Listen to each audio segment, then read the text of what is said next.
Hello everyone. दोस्तों, आज मैं जिस फिगर ऑफ स्पीच की बात करने जा रहा हूँ वो है ऑक्सीमोरॉन। ऑक्सीमोरॉन का मतलब होता है विरोधाभास अलंकार। जैसे नाम से ही पता चलता है कि ऐसा अलंकार जिसमें विरोधाभास की बात की जाती हो। डेफिनेशन पढ़ते हैं। It is a figure of speech containing words phrases that seem to oppose each other. यानी एक ऐसा अलंकार जिसमें दो अपोजिट शब्द होते हैं। मतलब जिसमें क्या होते हैं, ऐसे शब्द होते हैं जो एक दूसरे का विरोध कर रहे हो। दो शब्द मिलेंगे, एक दूसरे के कॉन्ट्रडरी होंगे, वो मतलब अपोजिट में होंगे। अब एग्जाम्पल से आप बेटर समझ पाओगे। जैसे it is an open secret, यह एक ओपन सेक्रेट है। तो भाई दोस्तों, सेक्रेट भी है और ओपन भी है, मतलब खुला सेक्रेट है।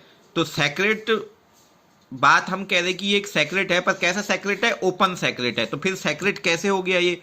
तो यहां पर दो वर्ड जो है ओपन और सेक्रेट एक दूसरे का अपोज कर रहे हैं ना, एक दूसरे के विरोधाभास में है। इसीलिए यहां पर विरोधाभास अलंकार का इस्तेमाल हुआ है।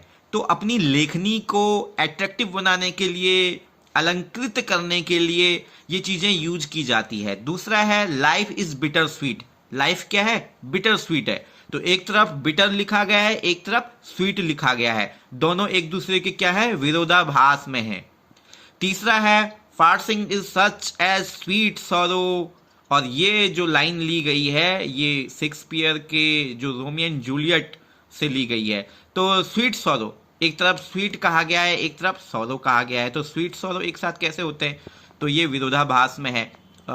सो जो फेमस पोएट रहे हैं विलियम शेक्सपियर, उनके आप जो लेखनी थी उसमें आप जो है ऑक्सीमोरॉन का यूज बहुत ज़्यादा देखेंगे, बहुत ज़्यादा पाएंगे। उनके जो रिटर्न्स हैं, जो राइटिंग्स उन्होंने लिखी है, उसमें ये देखने को मिलता है। सो ऑक्सीमोरॉन मतलब ऐसा फिगर ऑफ स्पीच जहां पर क्या होते हैं, दो वर्ड्स या फ्रेजेस भी हो सकते हैं जो आपस में एक दूसरे के क्या हो? विरोध में हो, अपोज में हो। और एग्जाम्पल के थ्रू मैंने आपको समझाया। If you like the video, like, share and subscribe my channel Motive English. Thank you.